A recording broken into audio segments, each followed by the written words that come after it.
materno-fetal, pues de primer año. En el momento me encuentro en la rotación de infectología y el día de hoy queremos hablar sobre el toxoplasma y el embarazo, desarrollándonos o basándonos pues en un caso clínico.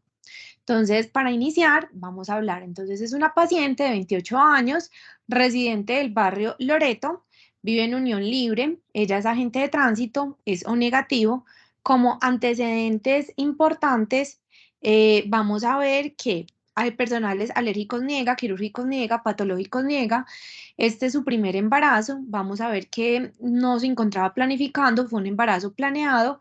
La última citología pues estaba normal. En cuanto a sus controles prenatales, llevaba 7 controles prenatales con vacunación completa. Ya había sido valorada pues por nutrición, psicología, odontología. Y a la semana 28 había recibido una inmunoglobulina anti-D por el tipo de sangre. El motivo de consulta, nosotros, esta paciente, pues los contextualizo, lo vimos en la consulta de medicina materno-fetal. El motivo era, me remitió el ginecólogo por un toxoplasma positivo. Entonces, a nosotros nos llega a la unidad de un embarazo de 36 más 4 semanas, pues que solamente tenía un alto riesgo también por sobrepeso pregestacional. Envían por una seroconversión materna de toxoplasmosis por un toxoplasma IgM positivo más o menos a la semana 28 e inició esperamicina más o menos hace 2 días. O sea, estamos hablando que desde la semana 28 hasta la semana 36 no había recibido ningún tipo de tratamiento. Indagando a la paciente, vemos que solamente en enero, este caso fue en febrero del año pasado, en enero solamente presentó a la semana 21 más 4 como malestar, astenia, dinamia, no indica haber tenido ningún tipo de adenopatías. En ese momento consulta, le hacen prueba COVID, la cual es negativa, niega otros síntomas, niega alteraciones en su control prenatal y todo.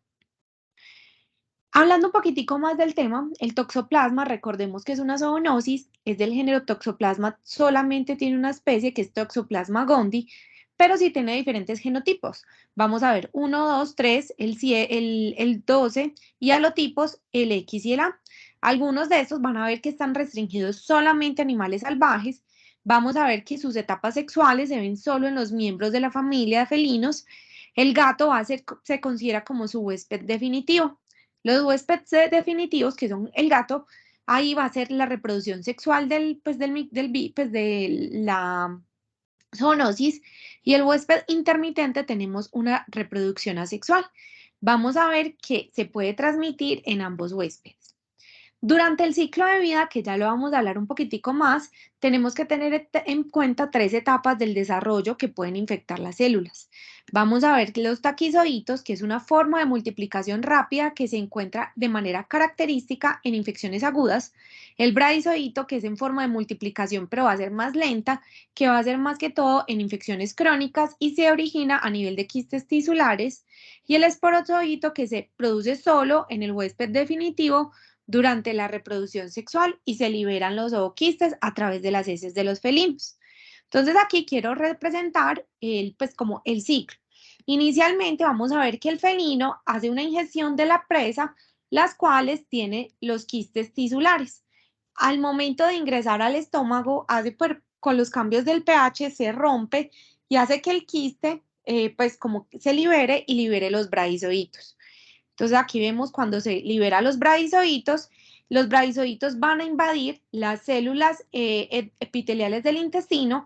En los enterocitos, los bradizoitos se van a dividir, vamos a ver acá, vamos a ver que se dividen por esquistosogonia, dando lugar a los merozoitos.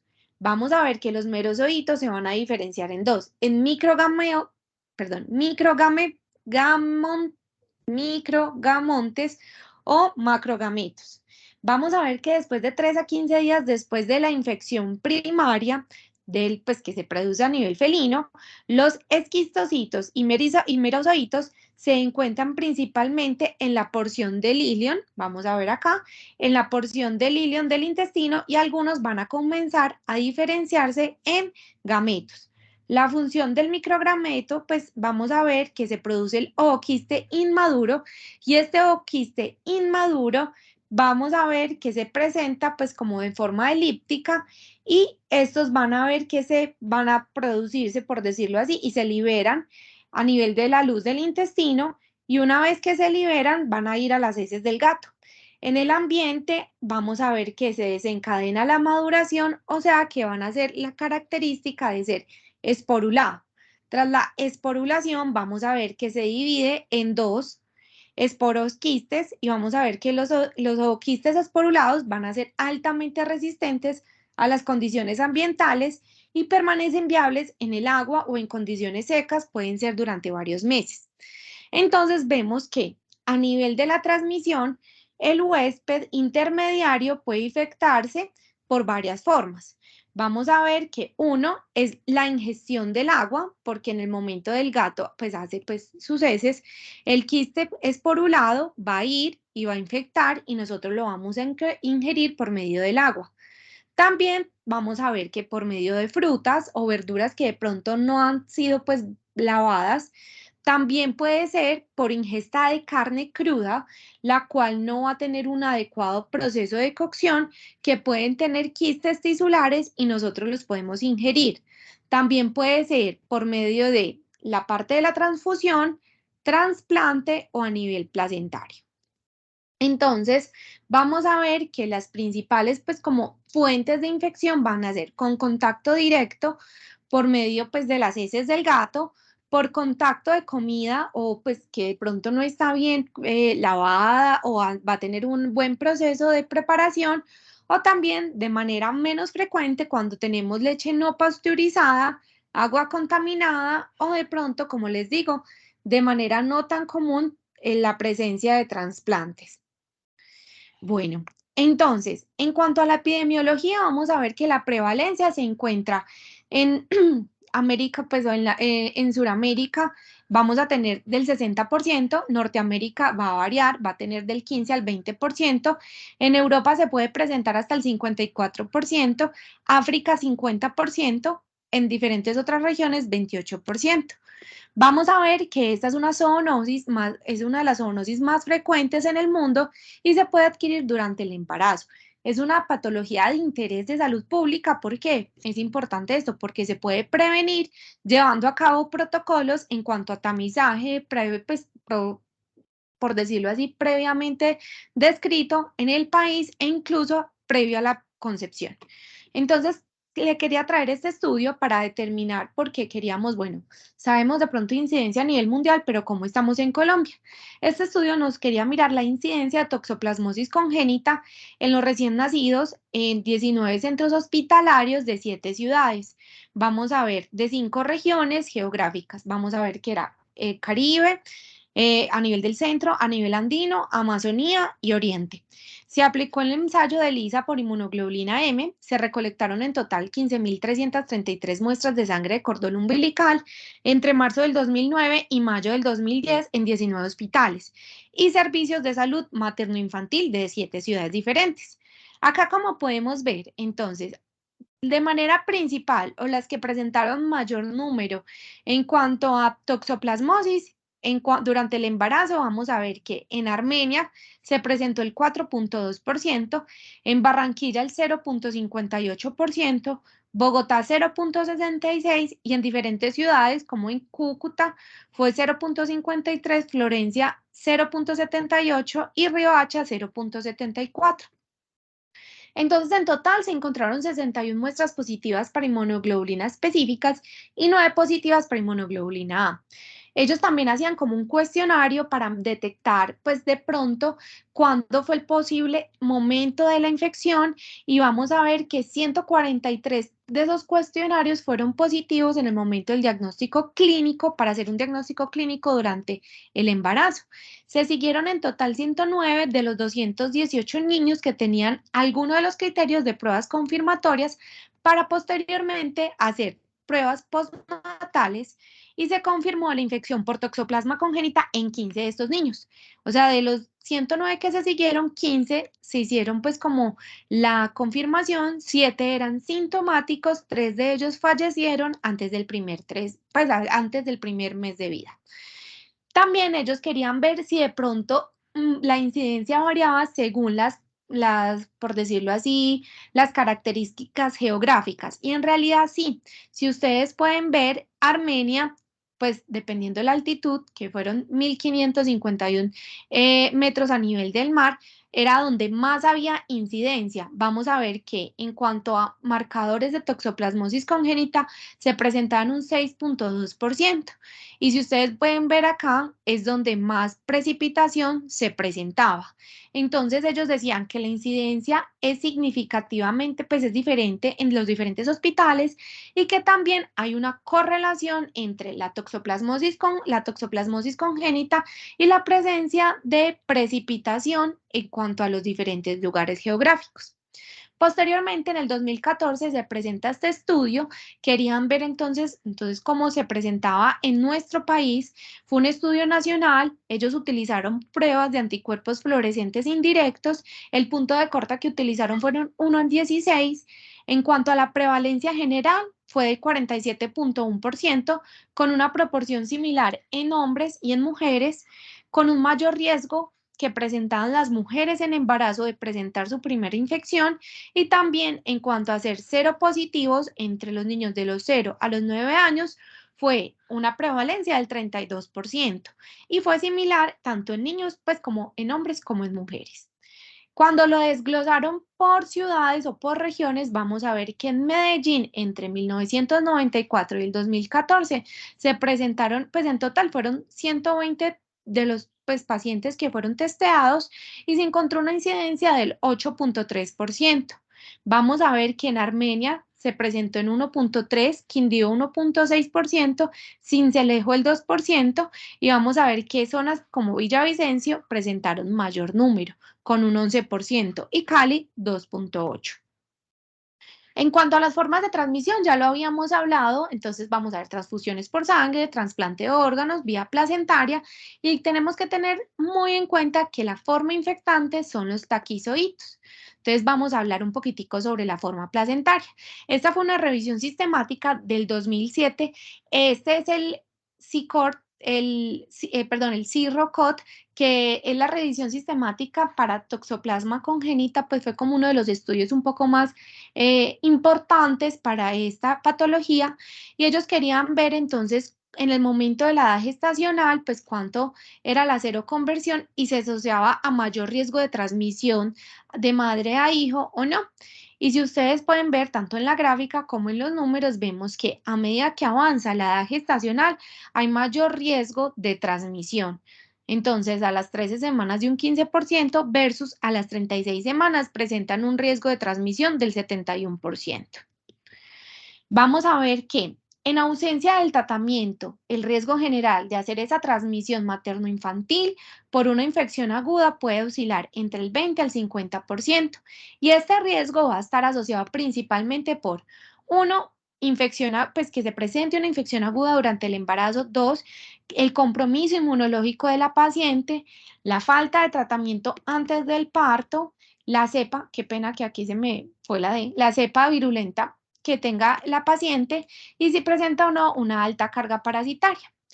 Este fue un artículo de la revista o del Journal Europeo de Ginecología y Obstetricia del 2020, donde nos dice la frecuencia de transmisión vertical versus las anormalidades a nivel morfológico. Entonces, si vemos, entonces más cerquita tenemos de 6 a 20 semanas, la transmisión vertical es del 21% y las anormalidades, a pesar de que es menos frecuente la transmisión a pequeñas semanas, son mayores las, por decirlo así, las complicaciones o los desenlaces pues, fetales que pueden presentar. Si ustedes ven, es inversamente proporcional al riesgo de transmisión. En cuanto a las manifestaciones clínicas, cuando hablamos de toxoplasmosis congénita, vamos a ver que casi el 80% de las pacientes van a ser asintomáticas. Las pacientes pueden presentar o pueden decir cursar con un cuadro de fiebre, escalofrío, sudoración, cefalea, mialgias, faringitis, linfadenopatías, hepatomegalia, pues hepatoesplenomegalia, una erupción macular. el episodio febril puede durar entre 2 a 3 días y vamos a ver que el que más va a perdurar en el tiempo va a ser la linfadenopatía. Y cuando se presenta la linfadenopatía, generalmente es bilateral, simétrica, no es dolorosa a nivel cervical y raramente puede presentarse de manera generalizada. Pero como les digo, esto es un cuadro muy inespecífico y por lo cual no es muy común uno poder detectar en el momento de la infección de la madre. Tenemos que ver que los tipos menos virulentos, son el tipo 2 y 3, que más frecuentemente se presentan en Europa y en América del Norte, mientras que los más virulentos, que es el 4, 5, 8, 9 y 10, se presentan en América del Sur, a nivel pues América del Sur y América Central, y se asocian con tasas más altas y una mayor gravedad de infección materna junto con la infección fetal mucho más grave. Bueno, entonces nosotros, ¿qué tenemos para hacer como el diagnóstico? Vamos a ver que estos son los hallazgos ecográficos que podemos encontrar en estos pacientes. Generalmente que se han asociado con mal pronóstico cuando tenemos dilatación ventricular grave, necrosis, presencia de necrosis cerebral, trastornos a nivel del giro hipocampal y microcefalia. Pero otras alteraciones podemos ver, entonces, ecogenicidad a nivel intestinal, hepatoesplenomegalia, calcificaciones a nivel intrahepática, restricción del crecimiento intrauterino, ascitis, derrame pericárdico pleural, hidros fetal, muerte fetal o también a nivel placentario unas alteraciones como calcificaciones. En cuanto a la toxoplasmosis neonatal, vamos a ver que el 80% de los nacidos van a ser asintomáticos en el momento de nacer. De esos recién nacidos que de pronto son sintomáticos, vamos a ver que 2/3 de estos tienen enfermedad moderada, pueden presentar calcificaciones intracraneales y retinocoroiditis periférica y 1/3 pueden tener formas graves de la enfermedad, ya sea diseminada, pues alteraciones diseminadas, hidrocefalia o retinocoroiditis macular. Vamos a ver que las 3 presentaciones más comunes van a ser a nivel de los ojos, calcificaciones intracraneales e hidrocefalia. Entonces, esta es el mismo estudio de la misma revisión sistemática que les había hablado previamente, en donde acá vemos el riesgo de lesiones a nivel intracraneales, que si vemos son mayores que se presenten cuando hay una infección al principio de la gestación. Igual cuando tenemos lesiones a nivel ocular, que estas sí pueden ser un poco, pues no varían tanto, pero sí vemos como ligeramente es mayor cuando la mamá presenta su infección al principio de la gestación. Entonces, ¿qué otros marcadores ecográficos tenemos? Entonces, vamos a ver que las anomalías severas pueden aparecer tristemente, pero de forma tardía. A veces esa alteración a nivel de la retina puede ser no detectable y pueden presentar lesiones intracraneales asociadas. Generalmente la hidrocefalia, las calcificaciones, ellos las describen como un cielo estrellado o en salvas de cañón a nivel de occipitotemporales, como lo podemos ver en esta imagen. Esta es la ventriculomegalia, ese es el ventrículo lateral, y aquí tenemos pues una parte de un hidrops del bebé, pues tenemos una citis gigante. Tenemos hidros, hepatoesplenomegalia, calcificaciones y RCIU. ¿Cuáles son las implicaciones entonces de la toxoplasmosis en el embarazo? Este fue un estudio que lo quise traer, fue del 2005. Ellos querían determinar la asociación entre la toxoplasmosis y el parto pretérmino, igualmente el bajo peso al nacer y el pequeño para la edad gestacional. Fue un estudio de corte prospectivo multicéntrico de 10 centros europeos que ofrecían un cribado para la toxoplasmosis.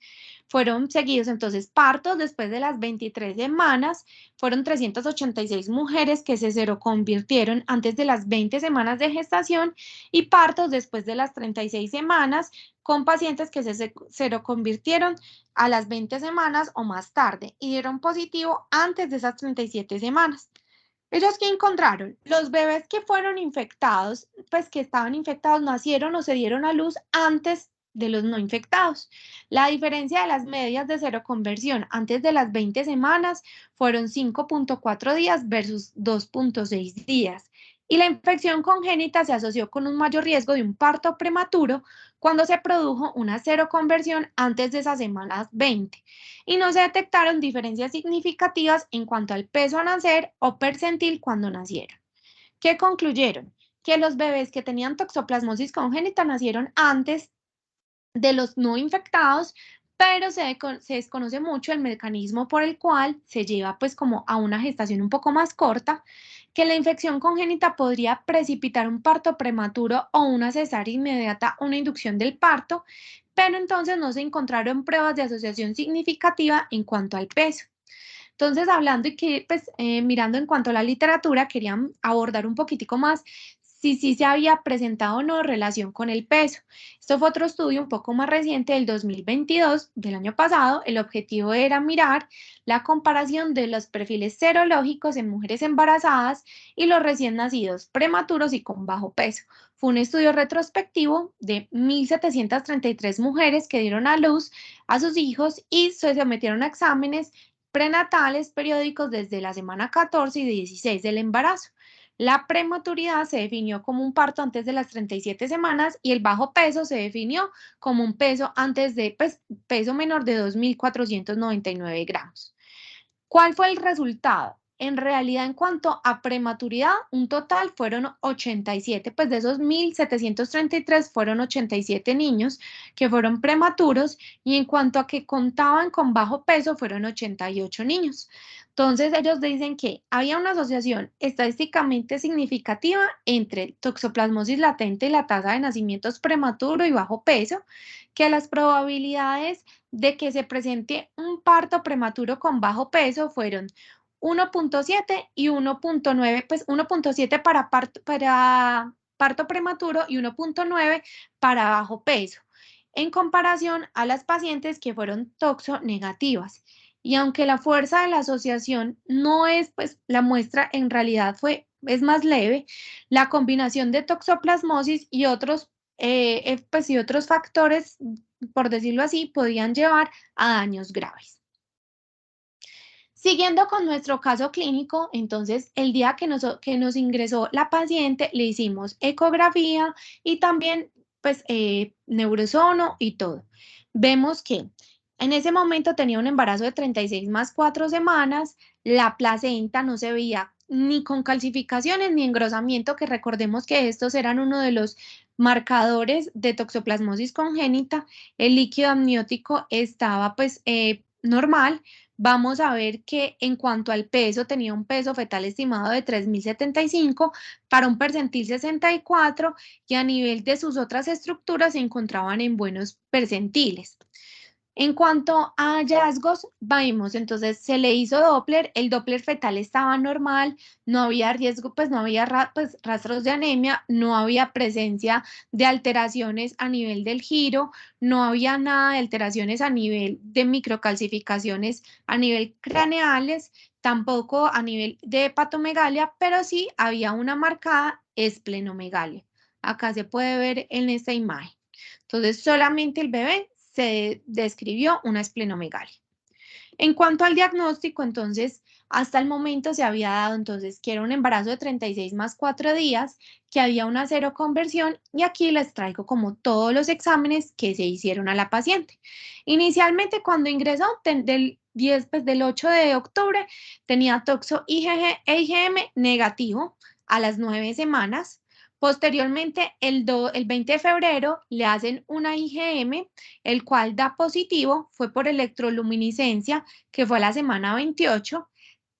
Pues posteriormente, hasta el marzo, al 7 de marzo, le repitieron IgM, IgG, la IgG se dio positiva, el punto de corte era mayor de 10 y le dio 286, la IgM también le dio positiva y posteriormente seguían con sus pruebas positivas. ¿Qué pasa? Un punto en contra y es que todos los exámenes fueron en diferentes laboratorios. O sea, cada uno de los exámenes se los aprobaron por su EPS en diferentes laboratorios. Ahorita vamos a hablar un poquitico más de estas pruebas. Entonces ya sabemos que a semana 28 aproximadamente hizo la seroconversión a positivo. En cuanto a la respuesta humoral de la infección por toxoplasma, vamos a ver que se da como resultado niveles elevados de inmunoglobulinas. Inicialmente la IgM e IgA aparecen durante esa primera semana y vamos a ver que sus niveles alcanzan más o menos un pico aproximadamente un mes antes de disminuir y ser indetectables. Vamos a ver que la inmunoglobulina E alcanza su punto máximo después de aproximadamente 3 meses y luego disminuye, mientras que la IgG vamos a ver que aparece por primera vez casi hasta las 2 semanas después de que se haya positivizado la IgM y después entra como a una meseta de 2 a 3 meses y luego disminuye de manera constante y de manera, pues si queda residual, de manera positiva el resto de su vida. Esto simplemente los traigo como a modo de ilustrar que hay diferentes tipos de exámenes. Vamos a ver y tiene un principio, pues cómo se realiza, la indicación, las ventajas y los inconvenientes que puedan tener. Entonces, este lo voy a pasar un poquitico rápido porque simplemente es como para mostrar que tenemos inmunoglobulinas específicas, el ensayo de aglutinación inmunoabsorbente, la prueba de aglutinación modificada, el IFAT. Vamos a ver que ensayos, pues ELISA, tenemos ensayos de hemoaglutinación indirecta, tenemos también transferencia de Western, tenemos ensayo de inmunofiltración ligado a enzimas y avidez de IgG. Vamos a ver que en cuanto al rendimiento de las pruebas serológicas que se ha evaluado y se ha comparado de manera periódica, en cuanto a que confirmar su sensibilidad, vamos a ver que del 97 al 100% va a tener una detección para la IgG y vamos a ver que el 65 al 97% para IgM. Así como para hacer la prueba en cuanto a especificidad, para IgG va a ser del 99 al 100% e IgM del 92 al 100%. Entonces, ¿qué pruebas nosotros vamos a hacer de manera, pues, qué vamos a pedir primero? Vamos a mirar cuáles son los marcadores de infección reciente. De infección reciente vamos a tener detección por inmunoglobulina M, que es inmunofluorescencia, podemos tener inmunoensayo, quimioluminiscencia, el Western blot o inmunoaglutinación. Y en cuanto a infección crónica tenemos avidez, que es por inmunoglobulina G, la presencia de isotipos y anticuerpos específicos, inmunoglobulina A e inmunoglobulina E o aglutinación diferencial. Vamos a ver que a diferencia de otras enfermedades, la inmunoglobulina M, aunque es un marcador de una enfermedad aguda, puede permanecer, como les mostré previamente, positiva durante algunos meses y esto puede dificultar un poco en cuanto a diferenciar una infección aguda o antigua. ¿Cómo vamos a interpretar entonces estas pruebas? Si tenemos una inmunoglobulina G y una M, pues inmunoglobulina G positiva y una M negativa, vamos a hablar que tenemos ausencia de la infección aguda, pues muy reciente, o ausencia de infección.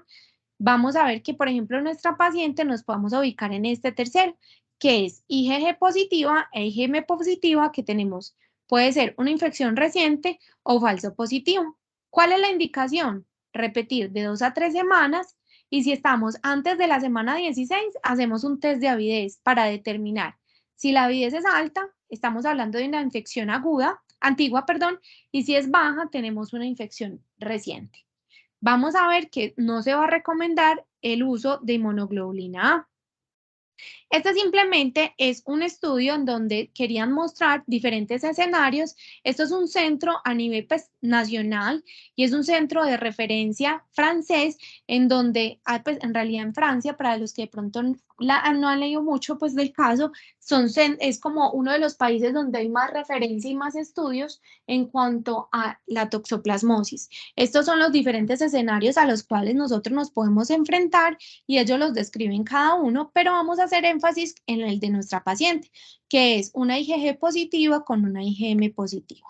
Entonces ellos dicen, si una IgG positiva y una IgM positiva, si es inmunocomprometido, pues hacemos el tratamiento y el manejo dependiendo de la presentación clínica y el estado inmunológico.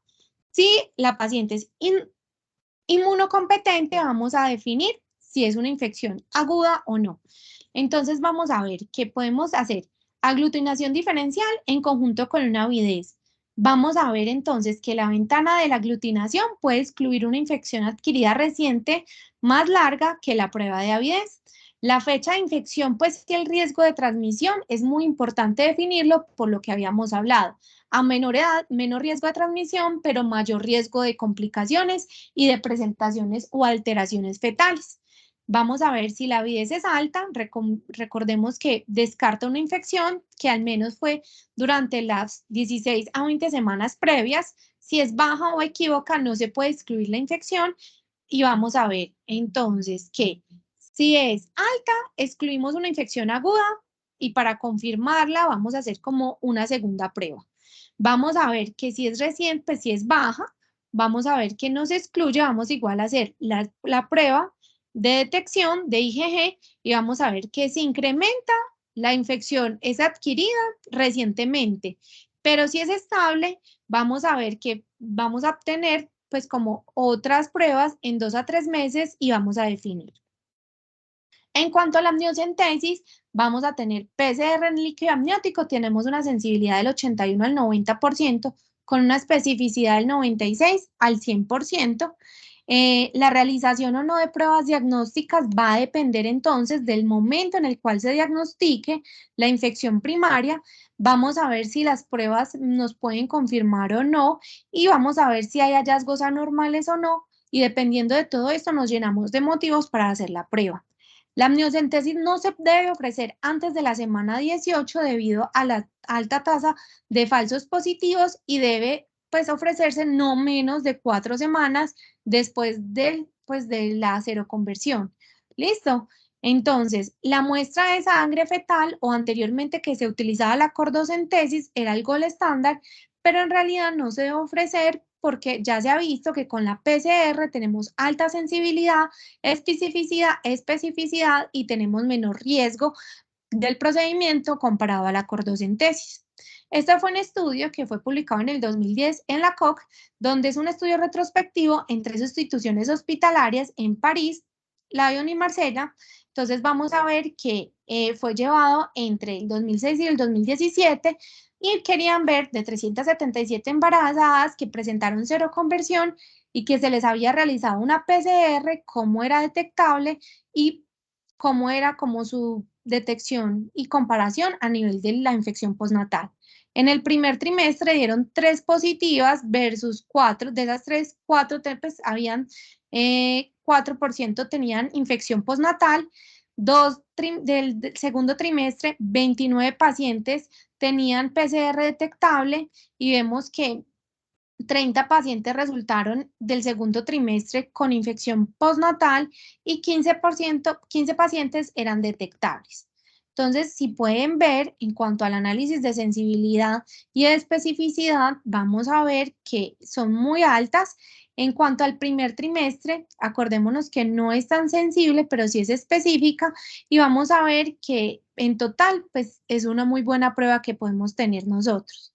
Este fue el algoritmo entonces que salió en el 2012 en la Asociación de Infectología Colombiana, en donde nos explican cómo vamos a hacer el tratamiento de las pacientes.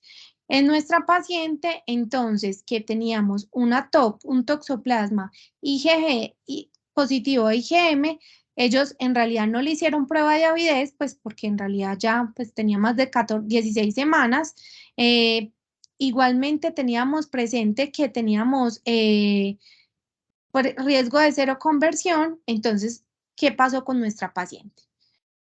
Esas simplemente son las recomendaciones, que es lo mismo que habíamos estado hablando previamente de cuáles son las guías colombianas, que simplemente hablan lo mismo. En cuanto al tratamiento, las guías, esta es la guía colombiana pues, de infectología, recomienda que empezamos espiramicina a la paciente ante infección confirmada y en caso de que de pronto tengamos confirmación por PCR a nivel del líquido amniótico o que de pronto a nivel de las ecografías tengamos afectación a nivel neurológico, se recomienda hacer el cambio para la sulfadiazina más pirimetamina más ácido folínico para hacer un tratamiento una vez al día. Pues vamos a ver de sulfadiazina una vez al día, perdón, de pirimetamina una vez al día, más sulfadiazina 2 veces, más el ácido folínico. Y vamos a ver que pues hasta terminar el tratamiento, pues hasta terminar el embarazo, perdón. En cuanto a si de pronto por criterio médico no se puede utilizar, hay algunas alternativas como clindamicina, sulfadoxina o acitromicina junto con pirimetamina y ácido folínico. En cuanto a si vamos a empezar este tratamiento, la vigilancia es, vamos a hacer un recuento de células sanguíneas cada 1 o 2 semanas, vamos a ver el riesgo de neutropenia, hay que estar haciendo esa vigilancia, si es menor los neutrófilos de 1500, vamos a suspender y continuar con el ácido folínico y realizar posteriormente un nuevo cuadro hemático 1 semana después y mirar si mejoraron estos recuentos, si mejoraron podemos reiniciar el tratamiento y si no, pues simplemente vamos a hacer pues como la valoración en conjunto. Esto es simplemente lo que habíamos dicho. Si es menor de 18 semanas, no tenemos ninguna otra alteración, vamos a tener el manejo con espiramicina. Pero si ya tenemos 18 semanas, podemos empezar de manera inicial pirimetamina sulfadiazina más ácido folínico, o si de pronto ya lo habíamos confirmado con la PCR o a nivel del ultrasonido, pues de la ecografía con hallazgos alterados.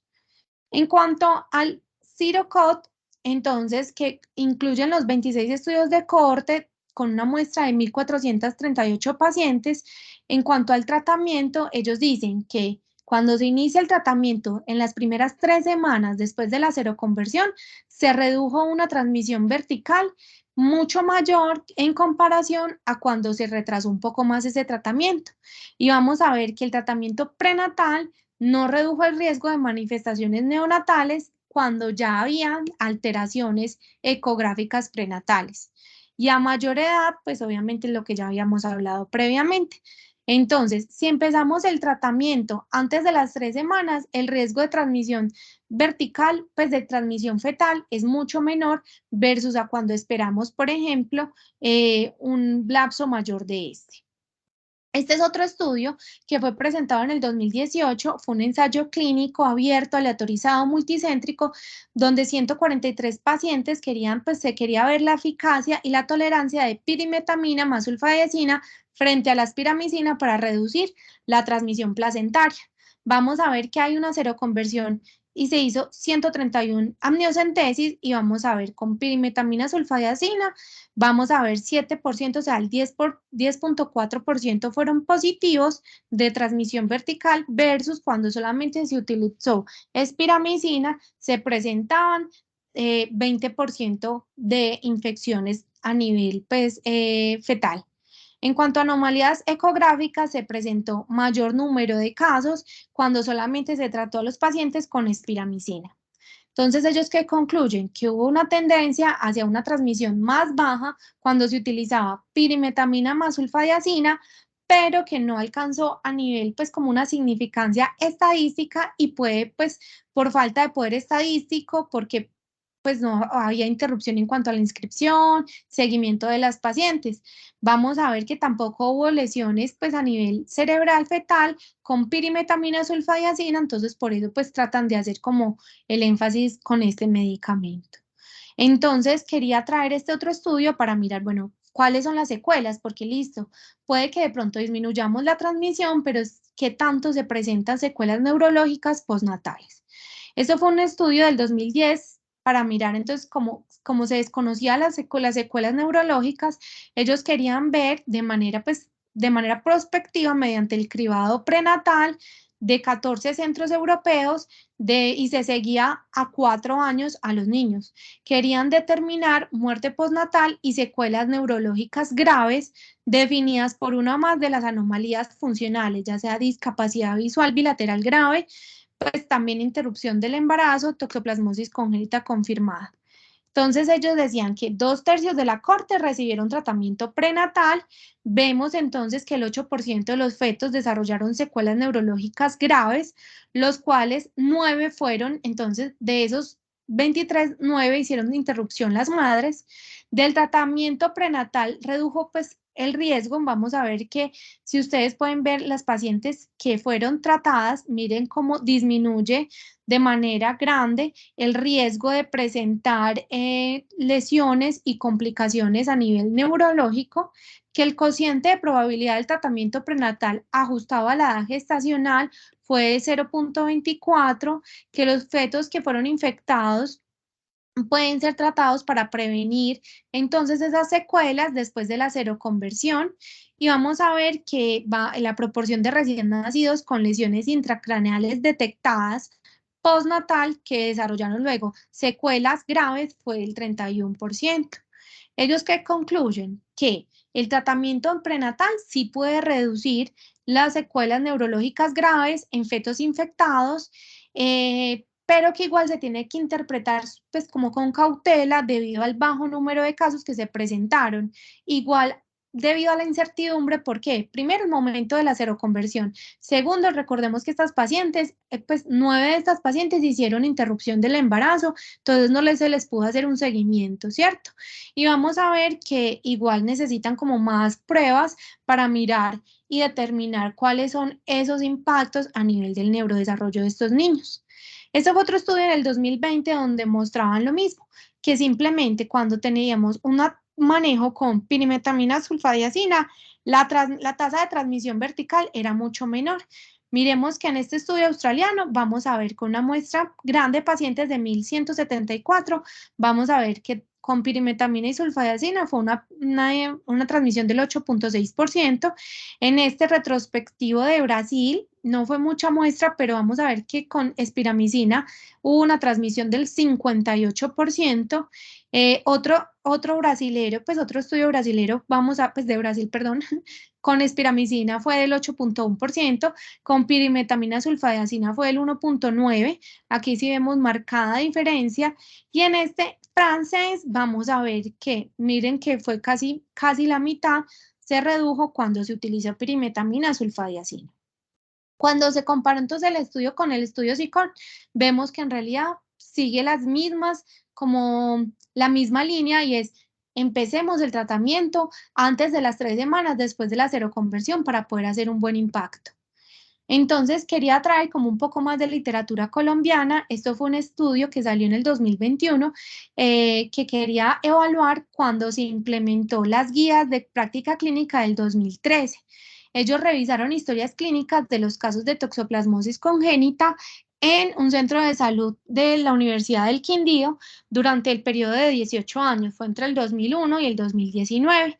Entonces, si ustedes pueden ver, las pacientes, miremos que al principio pues antes de la implementación del 2013, vemos que casi el 27,3% de los niños remitidos a consulta no tenían diagnóstico prenatal. Miren que en realidad variaba mucho y había muchos. Posteriormente, después del 2013, casi ninguno se quedaba sin diagnóstico prenatal, y antes, por el contrario, se hacía un diagnóstico de manera más rápida y temprana.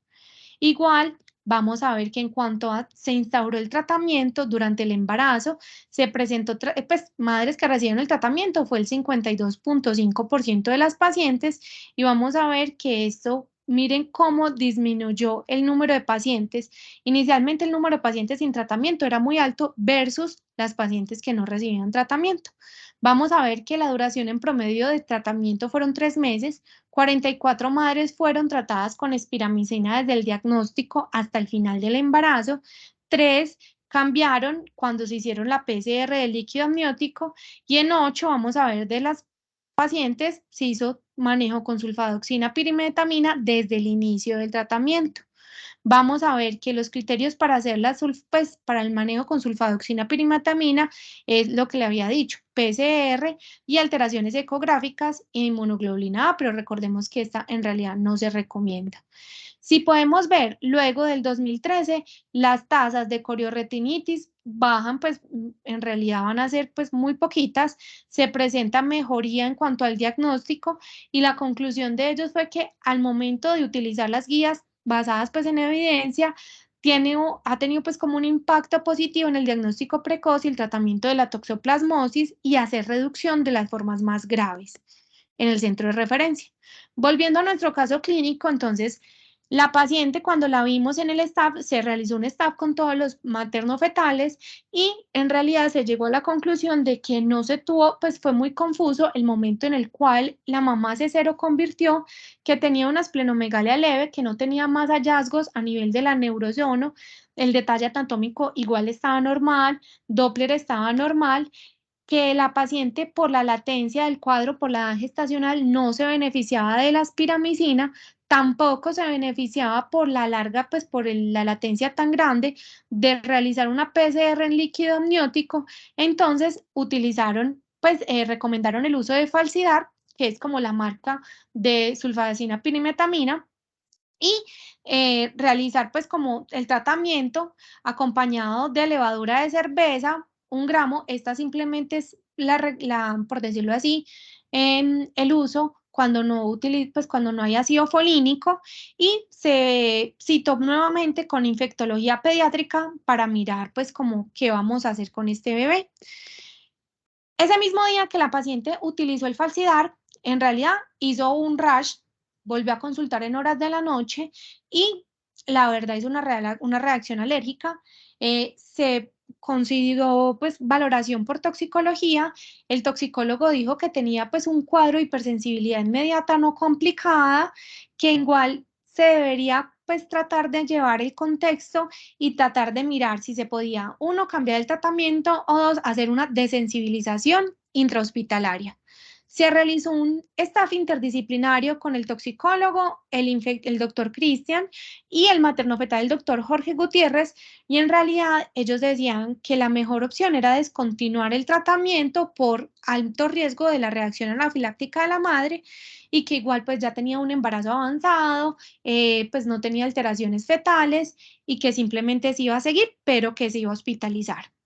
Entonces, la paciente entonces, a las 37 más 4 semanas pues se valora nuevamente, es valorada por alergología, quien consideró que no es costo efectivo desensibilizar, que no se recomienda entonces el uso de la pirimetamina más sulfadiazina y igual ese mismo día fue valorada por el doctor Álvaro, qué pena que copia mal el doctor Álvaro Hoyos, quien recomendó utilizar Clinda más acitromicina por 1 semana, pues hasta el momento del parto, porque ya tenía 37 más 4 semanas.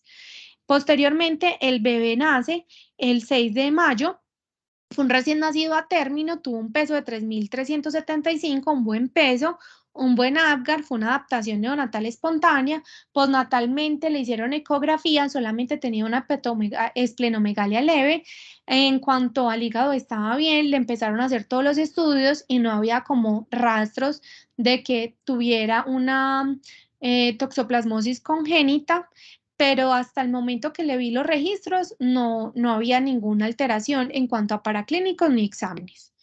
En cuanto a la prevención, ya siguiendo pues como con la charla, pues la asociación, pues todas las asociaciones nos dice que tener cuidado con la comida, con el contacto de los animales, si la paciente hace pues como acciones de jardinería, hacer un buen lavado de sus manos antes de preparar o consumir alimentos. Y recordemos entonces que la tamización, vamos a ver que a nivel de Francia nos recomienda hacer una tamización trimestral y vamos a ver que se recomiendan pues en nuestro país hacer tamización con IgG y IgM a todas las pacientes y si de pronto no tiene pues anticuerpos contra eso, hacer un seguimiento mensual. Otros países como Canadá, pues, o Reino Unido y todo, no se recomienda, pues, si Estados Unidos no recomienda realizar tamización a todas las pacientes por la incidencia tan baja de la infección. Gracias.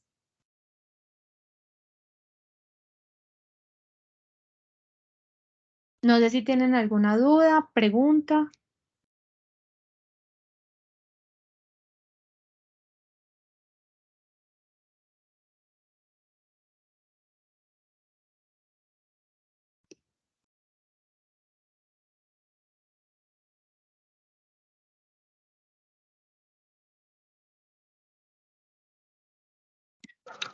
Cristian, que tiene la mano levantada, hágale. Sí, yo tengo una observación y un par de preguntas. La observación es que Muy buena la revisión, ¿cierto? Recopilando datos internacionales y locales y muy bien dirigida. Las preguntas que tendrías, a partir de lo que revisa, consideraría que la opción de tratamiento, habiéndose diagnosticado una toxoplasmosis estacional, y esto pues independiente de las guías, sería administrar espiramicina o administrar sulfadiacina, piridoxina, y por qué. Y lo segundo, que no lo haya representado, ¿cuál cree que sea el papel del trimethoprim sulfa en pacientes con toxoplasmosis estacional? Profe, pero en la primera pregunta es en cuanto al caso o en cuanto a cualquier paciente. En cuanto a lo que usted haría en sus pacientes. Bueno, profe, inicialmente, pues cuando uno no tiene algún tipo de hallazgo ni nada, yo sí me iría más hacia la parte de iniciar, ¿cómo es? Espiramicina en pacientes menores de 18 semanas. Ya si de pronto, como dicen las guías, pues si de pronto hay capacidad yo de escribir si hay una PCR positiva o alteraciones a nivel del sistema nervioso del bebé o cambios como hepatosplenomegalia o calcificaciones, le empezaría pirimetamina sulfadiazina. Pero igual, si por ejemplo en esta paciente que está en una edad gestacional avanzada, yo de entrada le empezaría pirimetamina sulfadiazina.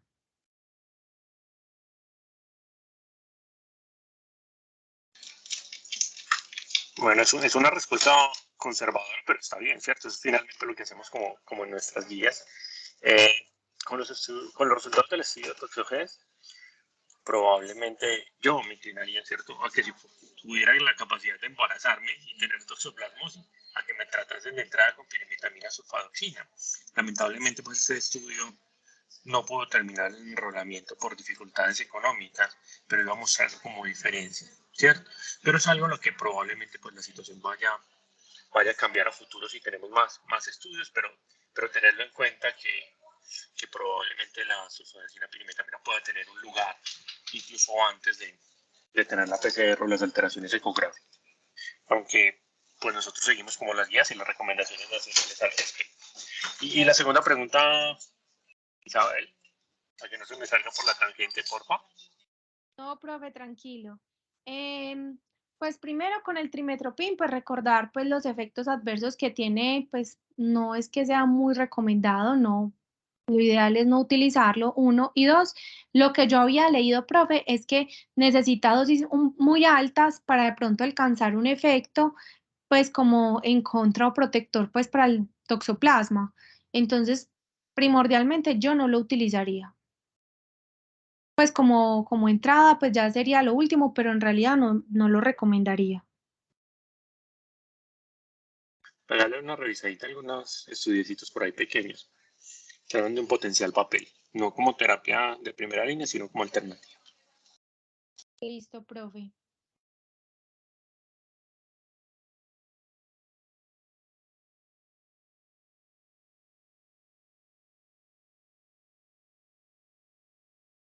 No sé si de pronto alguien más tiene alguna duda, pregunta.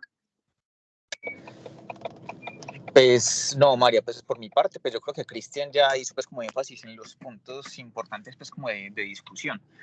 Para los asistentes recuerden pues la importancia de lo que les mencionó Marisabel de establecer si la infección fue durante la gestación o fue una infección previa y de ahí la importancia de la interpretación pues de las serologías con IgG o las pruebas de avidez que van a ser pues como muy importantes en cuanto a cómo se va a tratar o si requiere tratamiento pues esto. Pero en general me parece que es una muy buena revisión, María, y pues se nota pues el interés en traernos pues como datos internacionales, datos locales, entonces no, muy bien. No sé si Pablo tendrá algo más que decir.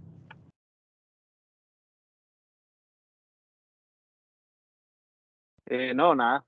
Creo que lo que dijo Cristian y las preguntas que respondió Cristian ahí eran como las dudas. Y bueno, no, pues nada, María. Muchas gracias y bueno, espero que estés mejor. Yo noto una última cosita para María y para los residentes. La semana pasada me llegó a consulta una paciente abortadora, no, dos pérdidas fetales. Un feto y un embrión que tenía una toxoplasmosis. En teoría, pues tenía IgG positivo, entonces de avidez, de alta avidez previamente. Y nos la mandaron para ver qué le hacíamos pues a la toxoplasmosis, a una señora que está en proceso de parto, ¿cierto? Digamos que en proceso de parto, no, en proceso de quedar en embarazo nuevamente. Digamos que si bien existe la posibilidad de reactivación de la toxoplasmosis, eso sucede más en las personas inmunocomprometidas, y una reinfección por esos serotipos que está allí, eso es una descripción como anecdótica, ¿cierto? Si usted ya tiene la IgG positiva, no va a ser el culpable del aborto habitual, entonces no requeriría pues ningún tipo ni de estudio ni de abordaje terapéutico adicional. Hay que buscarle cualquier otra causa de sus pérdidas fetales recurrentes.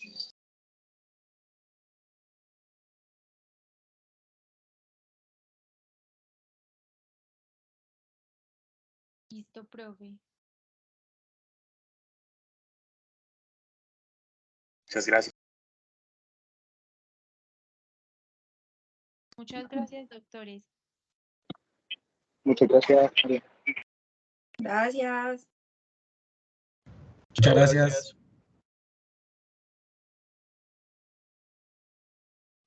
Gracias.